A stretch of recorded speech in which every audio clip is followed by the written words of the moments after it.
Pasamos a la última conferencia de la noche.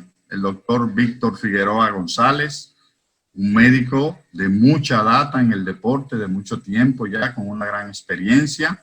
Es un médico fisioterapeuta con diplomado en medicina del deporte. Hoy día es el presidente, es el coordinador de la Comisión de Autorizaciones Terapéuticas de la Agencia Nacional Antidopaje. Es también el presidente de la Confederación, el presidente de la Comisión Médica de la Confederación Norseca, que es de voleibol, y miembro de del cuerpo médico o de la Comisión Médica de la Federación Internacional de Voleibol. Además, es el médico que tiene más experiencia en el voleibol femenino en estos momentos en República Dominicana, porque es médico de las Reinas del Caribe. Lo ha sido desde el inicio del proyecto. Así que le damos la bienvenida al doctor Figueroa con la conferencia sobre hormona de crecimiento y eritropoyetina. Adelante, doctor Figueroa. Y buenas noches, Milton.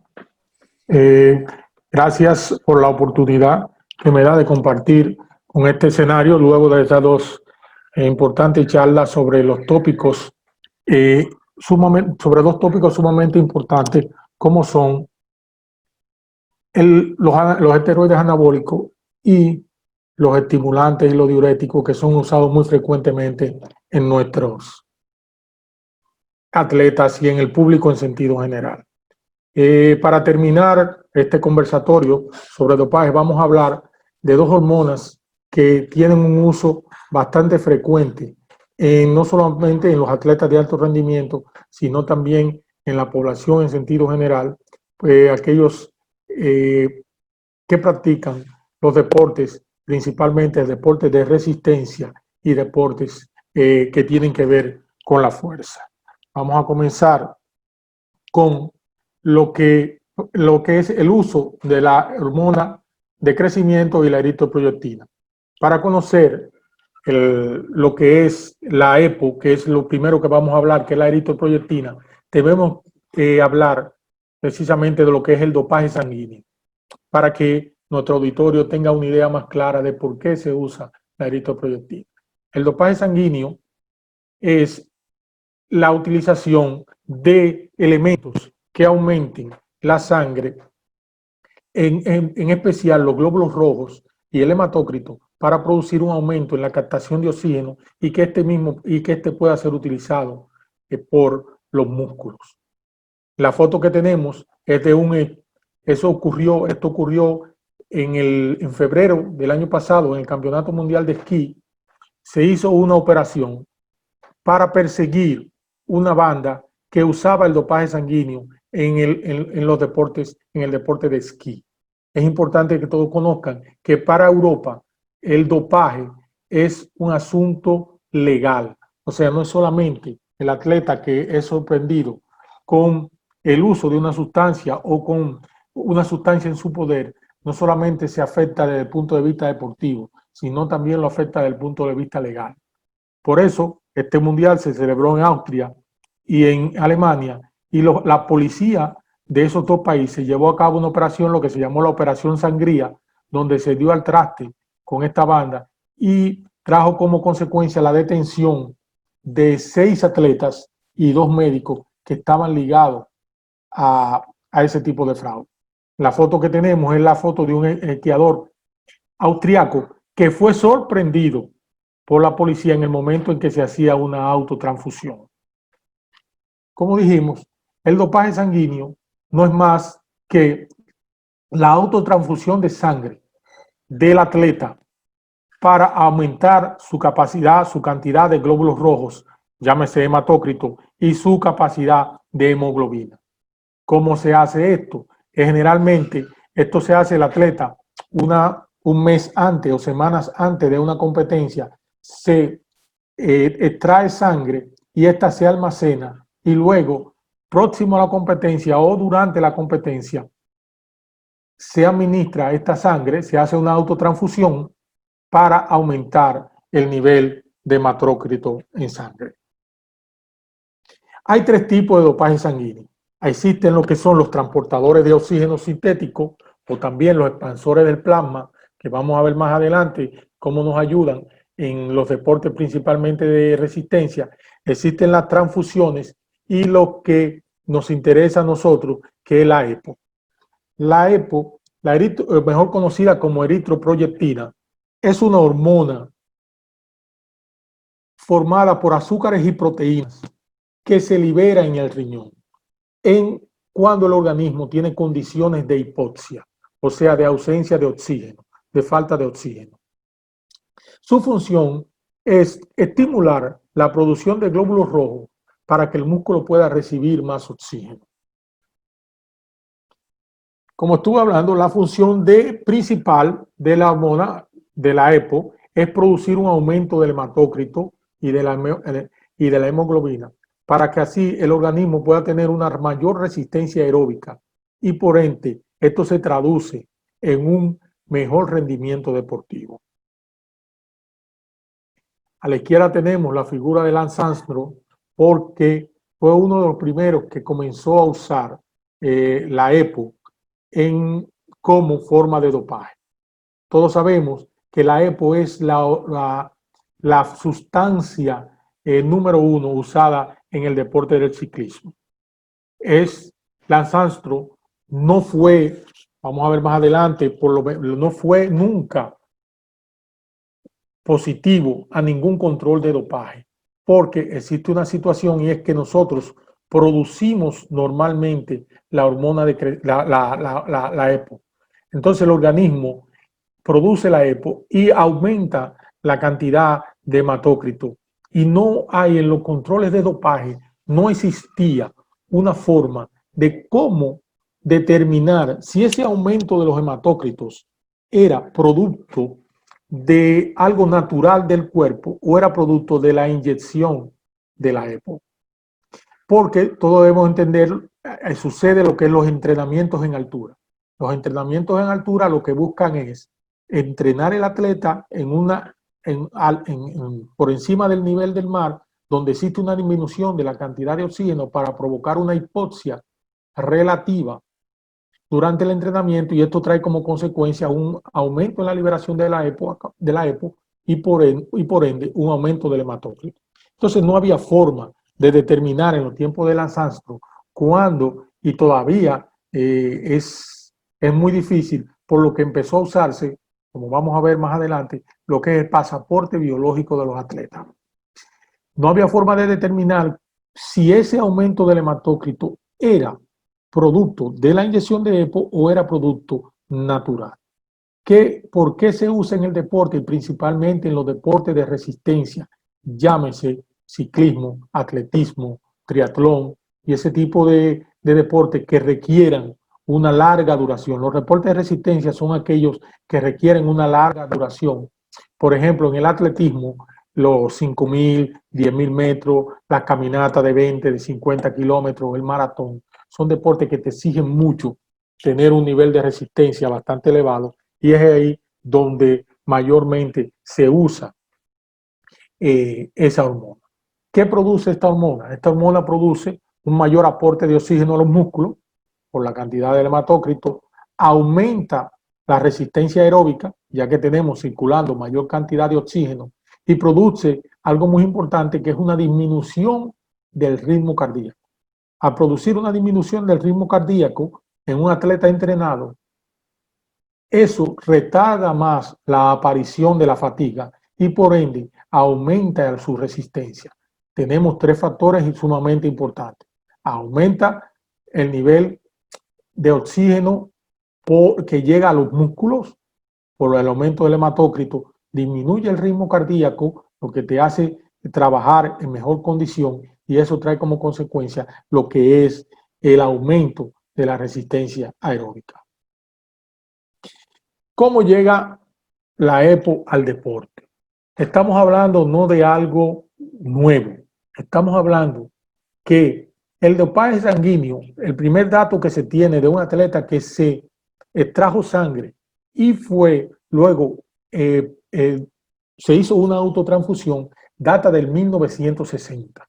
En el 1960 se comenzó a usar la autotransfusión para obtener ventaja en los deportes. Luego, el Comité Olímpico Internacional siguió dándole seguimiento y al ver que su desarrollo se hacía tan grande, fue prohibida en el 1984. En el 1984, la Comisión Médica del Comité Olímpico Internacional prohibió las autotransfusiones y la declaró como un doping sanguíneo. Esto da como consecuencia que 3 años después aparezca en Europa lo que es la EPO recombinante. ¿Qué es la EPO recombinante? Es aquella hormona que se puede adquirir en el mercado. Es una hormona sintética que se puede adquirir en el mercado, que empezó a usarse en el 1987 con se esparció rápidamente su uso principalmente en el ciclismo, lo que tuvo como consecuencia que ya en el 1990 el Comité Olímpico Internacional y la WADA prohibieran la EPO y la declararan en la lista de sustancias prohibidas. Lo principal de esto es la dificultad que tiene para ser detectada. Como dije anteriormente, no tenemos forma de determinar cuándo un aumento de hematócrito en un control de dopaje, porque el control de dopaje lo que hace es determinar la presencia de una sustancia. Y cuando se hacía de esa forma, era imposible determinar la cantidad si tú habías usado EPO de manera artificial. ¿Por qué? Porque esta es una hormona que es de difícil detención y se metaboliza muy rápido. O sea, si un atleta ya después del uso de la EPO una semana o 2 semanas antes de la toma de la muestra, ya los niveles están demasiado bajos para ser detectados. Actualmente la Universidad de Duke está haciendo un estudio tratando de determinar la edad de los hematócritos para ver si en una prueba de sangre, cuando comenzaron a hacerse la prueba de sangre, si en una prueba de sangre se puede determinar si tienes tus hematócritos tienen diferentes edades. Todos sabemos que se produce constantemente los glóbulos rojos que tienen un promedio de vida de unos 120 días, pero en los atletas de alto rendimiento su duración es menor.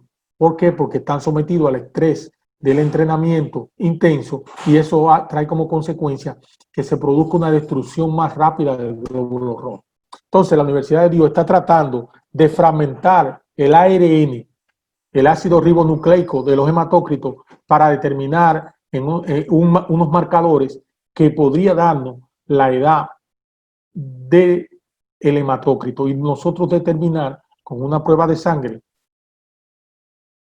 la edad de ese hematócrito y si ese atleta usó o no usó EPO de manera artificial. Esto tiene su parte positiva. ¿Por qué? Porque vemos claramente que la EPO sirve para los deportes de resistencia, porque aumenta la capacidad el transporte de oxígeno que llega a los músculos y disminuye la frecuencia cardíaca. Pero ¿qué sucede? Y su uso es tan frecuente que para que tengamos una idea, todos sabemos de la actuación grande que tienen los atletas de Kenia en los deportes de fondo, en atletismo, llámese 5.000, 10.000 metros y maratón. Pero para que ustedes tengan una idea, entre el 2011 y el 2016, 40 atletas de Kenia fueron suspendidos por dopaje. O sea que su uso es bastante frecuente en el deporte del atletismo y en el deporte del ciclismo. Es importante, era tan frecuente el uso en el deporte del ciclismo que la Federación Internacional de Ciclismo fue la primera federación que le dio importancia a tus valores de hematócrito previo a una competencia. ¿Qué pasaba? Fue la primera federación que empezó a usar la toma de muestra de sangre para determinar el nivel de hematócrito de un atleta. Todos sabemos que los niveles normales de hematócrito deben andar entre un 37 y un 42-45%. La Federación Internacional de Ciclismo comenzó a limitar la participación de los ciclistas que presentaban un hematócrito por encima de un 50%. ¿Por qué? porque se tenía la sospecha de que estaba usando EPO y porque se ha visto que es perjudicial para la salud. Un hematócrito ya de un 55% más o menos es de sumo cuidado en un atleta y es en una zona de peligro. ¿Por qué es una zona de peligro? Porque estamos hablando de deportes de resistencia. ¿Y qué sucede en los deportes de resistencia? Tenemos un alto grado de deshidratación. Entonces, cuando hay ese alto grado de deshidratación, se pierde el plasma sanguíneo. El plasma sanguíneo es la parte líquida de la sangre. Entonces, se quedan la parte sólida, diríamos la parte, las células sanguíneas es lo que se queda circulando. Esto hace que entonces tu circulación, tu sangre se forme de una manera viscosa y se haga más lento la circulación en el organismo.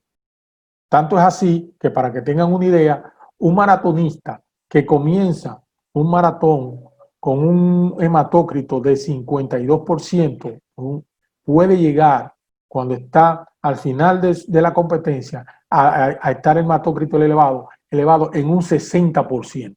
Esto no es que él produjo sangre hematócritos durante la carrera. Esto es que disminuyó la parte líquida, el plasma de las células por la deshidratación, y esto hace que la concentración de los hematócritos sea mucho mayor. Esto pone la circulación más lenta, hace la sangre muy viscosa y, como vimos que uno de los efectos de la EPO en su punto era disminuir el ritmo cardíaco, puede dar lugar a la formación de trombos, puede dar lugar a esta serie de efectos adversos que ustedes ven en la pantalla, como son los infartos agudos del miocardio, una trombosis, el embolismo pulmonar y una hipertrofia cardíaca por el esfuerzo que tiene que hacer el corazón para manejar esa sangre tan espesa. Entonces, por eso se tiene muy en cuenta cuando un atleta tiene un nivel alto de hematócrito, se le chequea constantemente para evitar que suceda cualquiera de estos cuadros. Otra situación que se puede presentar es la aplasia roja, o sea, que es una reacción adversa a tu hematócrito por la inyección de EPO, y lo que hace es que produce una destrucción masiva del glóbulo rojo. Tu organismo ataca tu glóbulo rojo y produce una aplasia. Se llama aplasia roja porque destruye, produce una anemia tuya, porque no se reconocen tus hematócritos y tu mismo organismo lo ataca y lo destruye. Hasta aquí vamos a dejar lo que es la EPO, que es algo que ya tenemos bastante claro. Luego vamos a hablar ahorita, como te digo, del pasaporte biológico, porque es importante saber qué está haciendo la UAT para determinar ahora y tratar de ver y disminuir el uso de la EPO. El otro tema que nos toca a nosotros es la hormona de crecimiento. La hormona de crecimiento es una hormona que se produce por el cuerpo humano y va a estar siempre ligada a nosotros. Empieza a producirse desde el nacimiento y alcanza su pico más alto durante la pubertad, va disminuyendo ya los niveles a partir de los 40 años. Es una droga, es una hormona que ha estado muy popular, ha pasado por diferentes etapas. Primero fue muy popular en las estrellas de Hollywood, porque se pensó en la década de los 80, en la década del 90, que era una hormona anti-envejecimiento, que si tú usabas hormona de crecimiento, retardaba el envejecimiento de tu cuerpo. Y fue usado bastante por los actores de Hollywood. Luego, la hormona de crecimiento comenzó a usarse en el deporte cuando figuras fueron asociadas a la hormona del crecimiento. Y la definición de la hormona del crecimiento es una hormona que es segregada por la glándula pituitaria bajo el control del hipotálamo. O sea, es una hormona que a nivel cerebral se produce por la glándula pituitaria, que es una glándula del tamaño de una nuez que está en el centro del cerebro y está controlada por el hipotálamo porque hay un factor que es el que desencadena la producción de esa hormona, que es el factor de la hormona del crecimiento, el estimulador de la hormona del crecimiento. ¿Cuál es su función? La función de la hormona del crecimiento es aumentar, una de sus funciones es aumentar la estatura, aumenta la masa muscular, pero principalmente la masa muscular esquelética. No quiere decir que no tenga efecto sobre el músculo liso, porque es la que se encarga completamente de, unida al factor de crecimiento insulínico, hacer que crezcan todas las estructuras de nuestro organismo. Tiende a reducir la grasa corporal porque tiene un efecto lipolítico y controla generalmente el metabolismo del cuerpo en diferentes formas. Ya hablamos lo que es el factor de crecimiento insulínico, que es lo que provoca, que se produce en el hígado por estimulación de la hormona de crecimiento, y es la que nos va a ayudar en combinación con ella a crecer a todos nuestros órganos, a todos los órganos que tenemos. Y entonces la grasa corporal la vemos reducida por su efecto lipolítico, ya que tiene un efecto a nivel del metabolismo de los lípidos que hace que se usen los lípidos como fuente de energía durante el ayuno. Esto es muy usado en el fisiculturismo porque produce una disminución de la grasa visceral y hay una mayor definición de la musculatura. Entonces, es una de las funciones principales por la que se usa. Entonces, a nivel del metabolismo, controla el metabolismo de la insulina, el metabolismo de la diabetes, puede provocar del azúcar y toda una serie de situaciones que se producen en el organismo. ¿Cuándo se produce el estímulo para su secreción? El estímulo para su secreción se produce generalmente en 3 situaciones. La primera es el sueño. Generalmente los picos más altos de producción de hormonas de crecimiento se ven durante el sueño, durante la noche. Por eso es que en ocasiones vemos y le decimos a los muchachos cuando están en la pubertad, en los 12, 13 años, pero este muchacho amaneció más grande, y es por la descarga de hormonas de crecimiento que se produce durante el sueño. También se produce durante el ejercicio, pero tiene que ser un ejercicio de alta intensidad, un ejercicio vigoroso que produzca el desencadenamiento de la hormona de crecimiento, la liberación de la hormona de crecimiento. Vemos mucho, nosotros nos damos cuenta en el proyecto allá de voleibol, porque tenemos muchachas jóvenes, 12, 13, 14 años, que por el ejercicio intenso en que son sometidas, crecen de una manera increíble de un día para otro, y uno se da cuenta que es el estímulo de la hormona del crecimiento debido al ejercicio intenso que ella realiza. Y en situaciones de estrés, la hormona del crecimiento aumenta la secreción, por eso podría asociarlo al ejercicio vigoroso, porque cuando tú haces un ejercicio de alta intensidad, tu organismo está sometido a un estrés, y entonces eso provoca un aumento de la secreción de la hormona del crecimiento. A la izquierda tenemos a Floyd Joyner, el que estuvo en los tiempos de nosotros, que éramos cuando nosotros éramos atletas. Floyd Joyner fue un atleta de los Estados Unidos que brilló en los 400 metros y brilló en varias competencias a nivel olímpico, pero ella falleció en el 1998, o sea, a la edad de 40 y pico de años, producto, y fue de las primeras atletas que aceptó que usó hormona de crecimiento. Esas hormonas de crecimiento en esos tiempos se obtenían principalmente de cadáveres. O sea, no había una producción sintética de la hormona de crecimiento, sino que se extraía de la hipófisis de los cadáveres.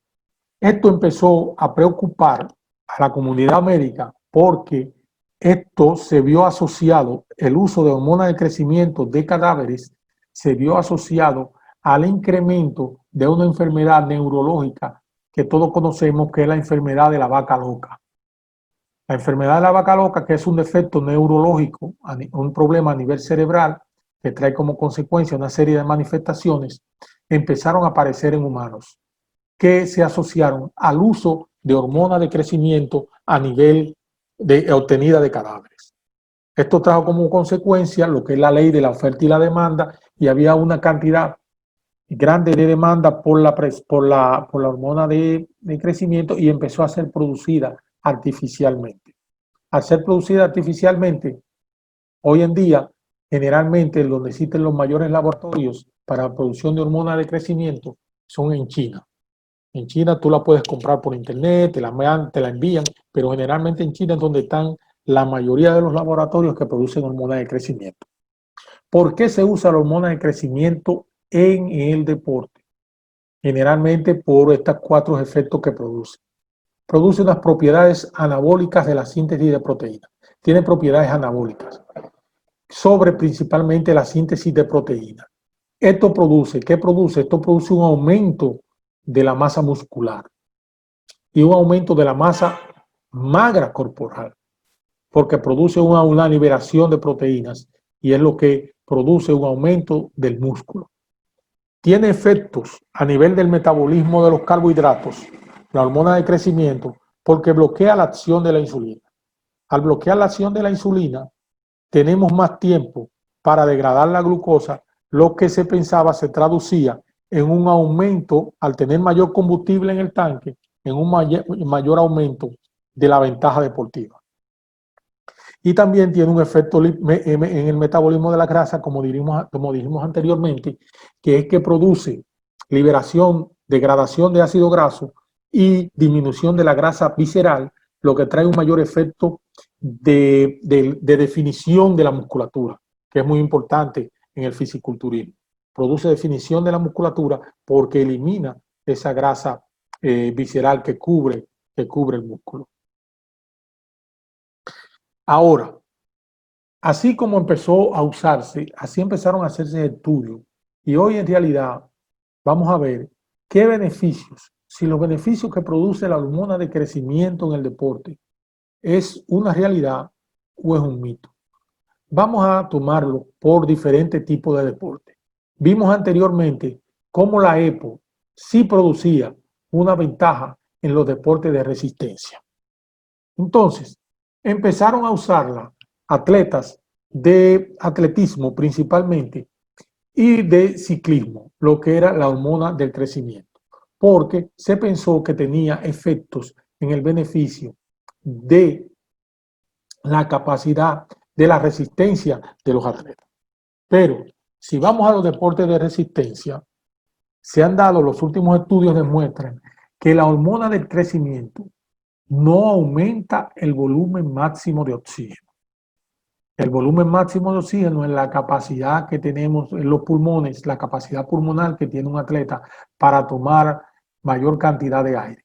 Mientras mayor cantidad de aire tú tomas, más oxígeno tú estás ingresando a tu cuerpo y más oxígeno va a llegar a tu músculo. Se ha dado cuenta que la hormona de crecimiento no aumenta el volumen máximo de oxígeno. La hormona del crecimiento tampoco aumenta la potencia aeróbica. La potencia aeróbica, como vimos anteriormente, que produce el aumento de la EPO con mayor cantidad de oxígeno en el músculo para poder ser utilizado. Tampoco aumenta la capacidad de resistencia, porque al no aumentar los 2 factores anteriores, que son la potencia aeróbica y el volumen máximo de oxígeno, estos 2 factores son los que influyen en el aumento de la capacidad de la resistencia y produce un aumento del lactato. Todos sabemos que un aumento de lactato en sangre trae como consecuencia que el atleta pierda capacidad de resistencia y de realizar su actividad de manera normal. Entonces, viendo estos 4 puntos específicos, podemos decir a ciencia cierta que la hormona del crecimiento no produce ninguna ventaja en los deportes de resistencia, por lo que su uso no está recomendado en los deportes de resistencia. Vamos ahora a los deportes de fuerza, al gimnasio, a fisiculturismo. Es cierto que la hormona del crecimiento produce un aumento marcado de la musculatura, pero ¿qué sucede? El aumento marcado de esa musculatura se produce no a nivel de las miofibrillas, como explicó en la primera charla nuestro colega Elías, que producen los anabólicos esteroides. No es a nivel de las miofibrillas, sino es a nivel del aumento de agua extracelular y a nivel de factores externos de la musculatura, por lo que no se va a traducir en un aumento de la fuerza muscular. Vamos a tener mayor volumen muscular, pero no vamos a tener mayor fuerza muscular, porque todos sabemos que para mantener aumento de la fuerza muscular se necesita una serie de situaciones, no solamente a nivel de músculo, sino también ya a nivel neurológico, para poder una mayor reacción, una mayor cantidad de neuronas contráctiles vayan a ese músculo y por ende no hay un aumento de la fuerza cuando se usa hormona de crecimiento. Es un músculo que en nuestro término podríamos decirle un músculo fofo, que no saca ventaja para el aumento, porque todo el mundo relaciona con un aumento de la musculatura con un aumento de la fuerza, y son dos factores completamente diferentes. También incrementa el peso. Hay un incremento de peso cuando tú usas hormona de crecimiento, pero este aumento, como dijimos anteriormente, se produce principalmente por aumento del agua extracelular. Al producirse por un aumento del agua extracelular, esto tiene un efecto nulo en el rendimiento deportivo. O sea, tú estás, en otros términos vulgares, tú estás hinchado y esto no provoca que tú tengas un mayor rendimiento, que esa masa muscular que tú tengas te lleve a tener un mayor rendimiento. Donde se ha visto que ha tenido cierta acción es en los deportes anaeróbicos. A la derecha tenemos a Ben Johnson, todos se acuerdan de Ben Johnson, que fue descalificado en Seúl en el 1988, es uno de los primeros atletas que rompió la barrera de los 10 segundos en los 100 metros, porque él usó hormona de crecimiento. Hubo una combinación de el uso, los atletas generalmente, de las pruebas anaeróbicas en el atletismo, llámense los 100 metros, llámense lanzamiento de disco, lanzamiento de jabalina, llámense lanzamiento de martillo, 200 metros, inclusive en ocasiones hasta 400 metros, la usan generalmente combinadas con anabólicos esteroides. Vamos a ver el por qué más tarde, por qué se usa combinada con anabólicos esteroides, y se ha visto que verdaderamente produce potenciación de las acciones musculares de alta intensidad y de corta duración. O sea que tiene un efecto ergogénico la hormona de crecimiento cuando se usa en combinación con anabólicos esteroides. Pero, ¿qué sucede? Elías en la primera charla explicó claramente los efectos que producen los anabólicos a nivel de nuestro organismo. Y entre los efectos está aumento de la masa muscular a nivel de la miofibrilla, mayor aumento de la contractibilidad, que se traduce en un aumento, en la miofibrilla se traduce en un aumento de la contractibilidad, mayor velocidad de reacción, un efecto neurológico. Entonces, cuando nosotros usamos hormonas de crecimiento y usamos anabólicos esteroides, ¿qué parte le está dejando los esteroides a la hormona de crecimiento para que haga? O sea, muchas de estas acciones musculares de alta intensidad y de corta duración que potencian son producidas por los esteroides. Por eso está en cuestionamiento qué tanto aporta la hormona de crecimiento en los deportes anaeróbicos. Tiene muchos efectos adversos el uso de la hormona de crecimiento. El primero de ellos es el tipo de diabetes, principalmente el tipo 2, porque, como dijimos, la hormona de crecimiento estimula el factor de crecimiento insulínico a nivel del hígado y este trae como consecuencia el uso de la insulina. También tiene un efecto contrario a la insulina que bloquea la utilización de la insulina, lo que eleva los niveles de glicemia en el organismo. Puede producir edema, como dijimos anteriormente, por el aumento del agua extracelular. Hay aumento del dolor articular y la musculatura, porque se crece en manera desproporcionada. Hay agrandamiento de tejido mamario, principalmente en los hombres. Hay hipertrofia cardíaca, y no solamente cardíaca, porque como vimos, ella es la encargada de hacer crecer todos nuestros órganos. Y si tomamos cantidades de hormona de crecimiento, nuestros órganos continuarán creciendo. Esto para atraer como predisposición también a cierto tipo de cáncer, principalmente cánceres de tipo, en ocasiones, tumores de tipo benigno pueden aumentar de tamaño y transformarse en cierto grado de malignidad por el uso principalmente de hormona de crecimiento. Aquí tenemos un cuadro comparativo, que es lo que estuvimos hablando, porque muchos de los que van al gimnasio preguntan, y en ocasiones, y nos hacen bastante frecuente esta pregunta, ¿qué se debe usar? ¿Se debe usar hormona de crecimiento o se debe usar un derivado de la testosterona, que sería en estos casos un anabólico esteroide o la misma testosterona? Aquí está mal escrita la testosterona. Me faltó una S.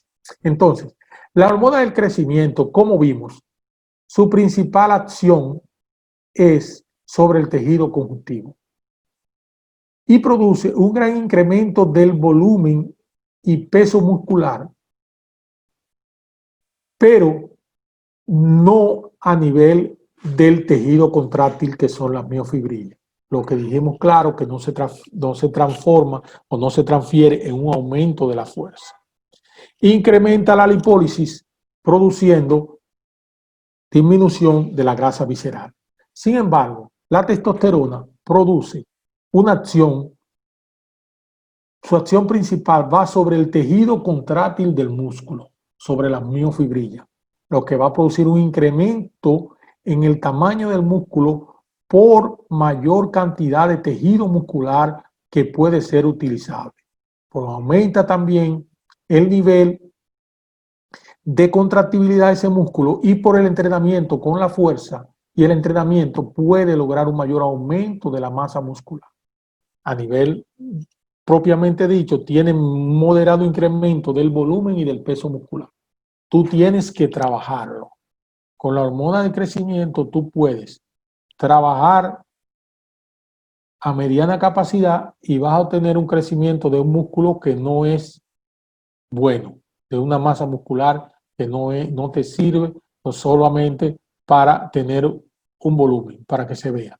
Sin embargo, en los anabólicos esteroides o los derivados de la testosterona, tú vas a producir un incremento del músculo en base al trabajo de un músculo de buena consistencia que puede producir un aumento del peso muscular. También la testosterona, por sus derivados, produce un incremento de la lipólisis y tienen efecto, como dijimos, sobre el sistema neuromuscular. El efecto neuromuscular trae como consecuencia un efecto, un aumento de la cantidad de neuronas contráctiles que llega a ese músculo, lo que trae como consecuencia un aumento de la fuerza explosiva y de la velocidad de contracción de ese músculo. Y tiene efecto sobre la memoria adaptativa. La memoria adaptativa es aquella que te produce cuando tú tienes que hacer algunas actividades por reacción. Entonces, ¿qué grupo de músculos se contraen para yo hacer un desplazamiento lateral, para yo hacer una parada brusca? Entonces, eso nos trae, con el uso de la testosterona, nos trae que el organismo tenga mayor memoria adaptativa y pueda adaptarse a ese tipo de movimiento, porque vemos que tenemos más fuerza explosiva, vemos que tenemos mayor velocidad de contracción, y eso trae como consecuencia que eso, la memoria adaptativa, que podamos usar eso en beneficio de realizar algún tipo de movimiento, que es un efecto que no tiene la hormona de crecimiento. Quiero tocar este tema ya para terminar, que es lo que es pasaporte biológico, porque el que está ligado al deporte va a oír bastante sobre este tema. ¿Qué es el pasaporte biológico? Es, como dije anteriormente, cuando la determinación de EPO y hormona de crecimiento es difícil. Es difícil, ¿por qué? Porque son sustancias, y lo mismo que la testosterona, son sustancias que se producen normalmente en el organismo. Nosotros todos vamos a tener ciertos niveles de testosterona, ciertos niveles de hormona de crecimiento, ciertos niveles de la EPO. Entonces, para las pruebas normales que habían de orina, detectar la presencia de una de estas sustancias era prácticamente imposible. Entonces empezó a usarse lo que se llama el pasaporte biológico. ¿Qué es el pasaporte biológico? El pasaporte biológico no es más que un informe médico donde se detallan todas las sustancias que hay en la sangre u orina de un atleta de modo natural. O sea, se te hace un perfil de toda tu sangre y de toda tu orina y se va a determinar qué niveles de una hormona en particular tú produces durante tu vida normal. O sea, de forma normal tu organismo. ¿Cuánto es el nivel de testosterona que tú produces? ¿Cuánto es el nivel de hormona de crecimiento? ¿Cuánto es el nivel de EPO que tú produces? Entonces eso se va.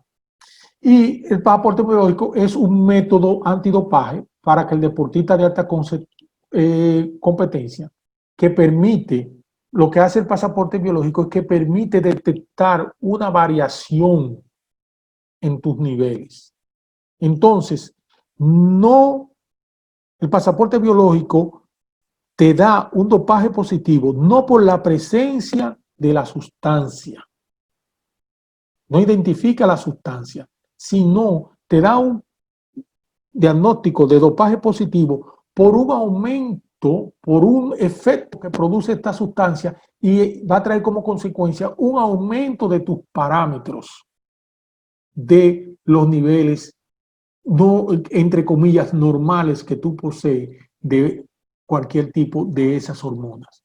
Si estamos manejando un nivel de hormona, de testosterona, y nos encontramos con un pico durante una prueba de dopaje de sangre, nos vamos a dar cuenta que ese pico se produjo por la utilización de esa hormona de manera sintética. Entonces, ¿cómo funciona el pasaporte biológico? El pasaporte biológico funciona, se recopilan, se hace una historial de tus analíticas, de las últimas 5 o 6 analíticas de sangre y orina, y se registra un módulo hematológico y endocrino, o sea, los niveles tuyos de ciertas hormonas y los niveles tuyos de las células sanguíneas. Esto se le aplica un algoritmo matemático que determina un perfil, y ese es tu perfil. Cierta cantidad, una persona, porque tenemos atletas y tenemos personas que producen niveles elevados de hormona de testosterona de forma natural. Entonces eso te dice a ti, si tus perfiles son elevados, que tú eres un productor elevado de testosterona. Y si hay unos niveles que se mantienen dentro de tu rango, no hay ningún tipo de problema. Establece los valores de control donde tú deberías moverse. Y eso determina si hay dopaje o no en el atleta, cuando hay un pico de una de esas sustancias. ¿Qué ventaja tiene el pasaporte biológico? El pasaporte biológico con relación al test convencional del dopaje. Que el pasaporte biológico descubre los efectos causantes y permite observar las modificaciones que se producen en el organismo por el uso de una sustancia. No determina la sustancia por sí, per se. Es el efecto causante. Y el test convencional, el que se hace principalmente de orina, solo detecta las sustancias no permitidas. O sea, tiene que aparecer la sustancia en una muestra de orina para tú tener un resultado analítico adverso. En el pasaporte biológico, aunque no aparezca la sustancia, pero sí los efectos que ésta puede producir en tu organismo, puede ser considerado un caso de dopaje positivo. Muchas gracias. Espero que todos hayamos tenido en esta noche tan larga y tengan una mayor idea de lo que es la EPO y la hormona del crecimiento y su utilización en los deportes y ver que no es ventajoso el riesgo que se puede correr en tu salud para el beneficio que puedes tener por el uso de esta sustancia. Recuérdate que el uso de esta sustancia, el beneficio es a corto plazo y generalmente el tramposo, tarde o temprano, cae. Así que muchas gracias y estamos dispuestos a contestar cualquier pregunta que tengan con relación a este tema. Bien, hemos tenido 3 conferencias sumamente interesantes dictadas por 3 expertos de la Federación de Medicina del Deporte y de la Agencia Nacional Antidopaje. Ahora pasamos a las preguntas. Laura.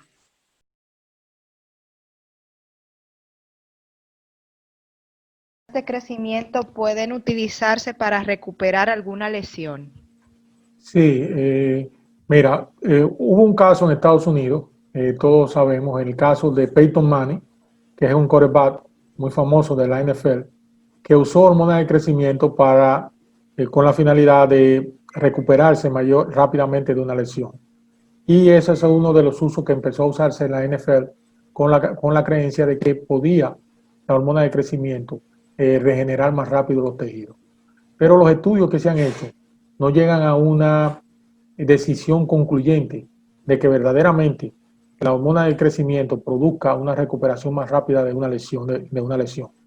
Inclusive se inclinan más hacia un efecto negativo porque, como vimos anteriormente, la calidad del músculo que se produce o la calidad del tejido que se produce no es muy buena en cuanto a su uso. Pero no podemos decir todavía a ciencia cierta si sí o si no la hormona de crecimiento produce una ventaja para la recuperación de una lesión. Esta es una pregunta más abierta. La pregunta textual es ¿de qué manera eligen a quién dopar? Pero asumo que la pregunta es ¿de qué manera eligen a quién hacer una prueba antidopaje? Si esa es la pregunta, eso depende de la Federación Internacional, depende del deporte. En el deporte, en atletismo, por ejemplo, todo el que gana una medalla tiene que ser testeado. Se le hace prueba, por ejemplo. Y luego se hacen escogencias al azar. En otros deportes, como por ejemplo el voleibol, que es donde nosotros realizamos la mayor parte de nuestra prueba, se coge al azar, se hace una rifa con el número de la camiseta del atleta y los números que salgan son los atletas que se someten a prueba durante ese partido. O sea que un atleta puede ser sometido en un evento, en un torneo, hasta 3 o 4 veces, una cantidad infinita porque cada día que hay un juego tiene la posibilidad de salir. Esto es la mayoría de los deportes para evitar que un atleta que diga, ya yo fui seleccionado para un control de dopaje, ya puedo usar una sustancia porque no voy a volver a salir. Eso es durante competencia. Y hay lo que es el dopaje fuera de competencia, que el dopaje fuera de competencia, los atletas pertenecen a un grupo, las federaciones internacionales tienen un grupo generalmente de sus mejores 10 atletas en el mundo, y estos atletas tienen que llenar lo que es un cuestionario, el whereabout, que es lo que dice dónde tienen que estar. El doctor Elías mostró que una de los fallos en el dopaje es no dar con el paradero tuyo. Y es que los atletas tienen que, los que están en ese grupo, que pueden ser testeados en cualquier momento, deben dar su paradero, dónde van a estar, deben llenar un formulario de dónde van a estar, generalmente durante un mes, para que si hay una prueba fuera de control, fuera de competencia, el agente, el DCO, que es el oficial de dopaje, sepa a dónde dirigirse. Si el atleta falla en 3 veces durante un año en dar su localización, se considera un caso de dopaje positivo. Las consecuencias de un dopaje positivo, ¿solo es para atletas o también para su entrenador? No. Sí, lo diríamos no. Lo que sucede es que ya ahora mismo, en el Código 2021 que va a comenzar el próximo año de la WADA, viene una serie de situaciones donde, primero que todo, tenemos que entender, el atleta es responsable de todo lo que usa. El atleta es responsable de todo lo que entra a su organismo. Ahora, si el atleta demuestra de una manera convincente, porque cuando se determina una sustancia en un atleta, no es que es un dopaje positivo, eso tiene un nombre que es una analítica adversa. O sea, todavía no es un dopaje positivo, porque hay que hacer una serie de procesos para declararlo como positivo. Pero si un atleta tiene una sustancia en su organismo y tiene una analítica adversa, él debe demostrar cómo entró esa sustancia a su organismo, si fue de una manera intencionada o no intencionada. Si fue de una manera no intencionada, a partir del 2021 va a tener una disminución en la intensidad de la sanción, porque como dijo Elías anteriormente, existe una gran cantidad de productos, entre comillas, naturales y de suplementos vitamínicos que están contaminados con sustancias. Pero si el atleta también demuestra que fue alguien parte de la delegación o parte de su sistema de entrenamiento, llámese su entrenador, llámese su médico, la suspensión cae también sobre esa persona. Y en el caso de nosotros los médicos es mucho más dura, porque si somos sorprendidos topando a un atleta, podemos ser expulsados de por vida del deporte. Exacto, y complementando a lo que dice el doctor Figueroa, hay sanciones, la mayoría, o sea, cuando se da una prueba analítica adversa definitiva sobre una muestra de un atleta, las sanciones en el atleta, pero hay violaciones a las normas del Código Antidopaje que se pueden, esas infracciones a la norma pueden darse en contra a otro tipo de personal, porque obvio, esa analítica adversa no va a caer encima del entrenador, a menos, como dice el doctor Figueroa, que se compruebe que ese entrenador, ese fisioterapeuta, ese médico le dio la sustancia a ese atleta, pero también, por ejemplo, hay cargos como son el tráfico de sustancias, que si el entrenador es el que está traficando con esas sustancias que están prohibidas en el deporte, pues la sanción le cae al entrenador, aunque el atleta no haya tenido nada que ver en ese momento con otra sanción. Si se hacen lo que son investigaciones y se demuestra que el entrenador está haciendo ese tipo de tráfico de sustancias, pues la sanción puede caer directamente con lo que es el entrenador.